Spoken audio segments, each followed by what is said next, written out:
நீங்கள் பார்த்துக் கொண்டிருப்பது நியூஸ் 21 செய்திகள். தமிழ்நாடு செய்திகளை உடனுக்குடன் தெரிந்து கொள்ள நியூஸ் 21 செய்திகளை பாருங்கள். உண்மை, உழைப்பு, உயர்வு. 300 ஆண்டுகள் பழமை வாய்ந்த புன்னம் ஸ்ரீ அங்காள பரமேஸ்வரி அம்மன் கோவிலில் தை பௌர்ணமியில் சிறப்பு வழிபாடு.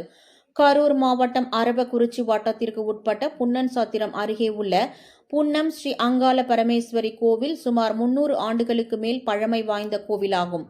இக்கோவிலில் ஸ்ரீ அங்காள பரமேஸ்வரி அம்மன் மற்றும் மதுரை வீரன் எல்லைச்சாமி ஆகிய இரு முக்கிய தெய்வங்களும் குடிகொண்டுள்ளன.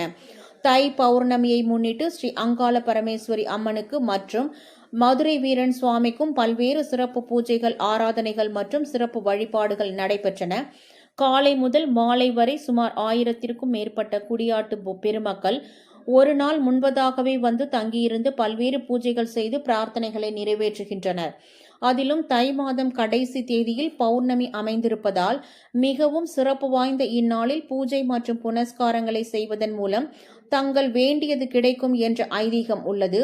இக்கோவிலை சுமார் 4 தலைமுறைகளாக சென்னை, விழுப்புரம், ஈரோடு, நாமக்கல், திருச்செங்கோடு, திருப்பூர், வெள்ளக்கோயில், திருச்சி, கடலூர், கன்னியாகுமரி, ஊட்டி, கொடைக்கானல் போன்ற பல்வேறு ஊர்களில் உள்ள பொதுமக்கள் குடிபாட்டு தெய்வங்களாக வழிபட்டு வருகின்றனர்.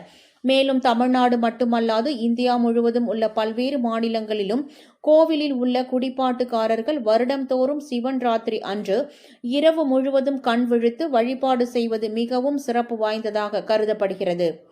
நியூஸ் 21 தமிழ்நாடு செய்திகளுக்காக கரூர் மாவட்ட செய்தியாளர் சதீஷ். பக்தகோடிகளுக்கு வணக்கம். இது கரூர் மாவட்டத்தை தொடர்ந்து புன்னம் அங்காள பரமேஸ்வரன் கோயிலிருந்து பேசுகிறேங்க.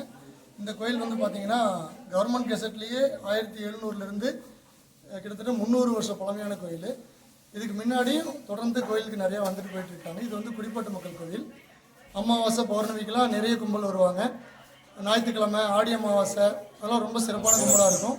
கிடா வெட்டு பூஜை அது மாதிரி நிறையா நடக்குங்க. இப்போ தை பௌர்ணமியும் பூசமும் ஒன்றா வந்ததுனால நேற்று இன்னைக்கு நல்ல அதிக கூட்டம், சிறப்பாக பூஜைகள்லாம் நடந்துச்சுங்க. கரூரை அடுத்து புன்னம் பக்கத்தில் இருக்கிற அங்காள பரமேஸ்வரன்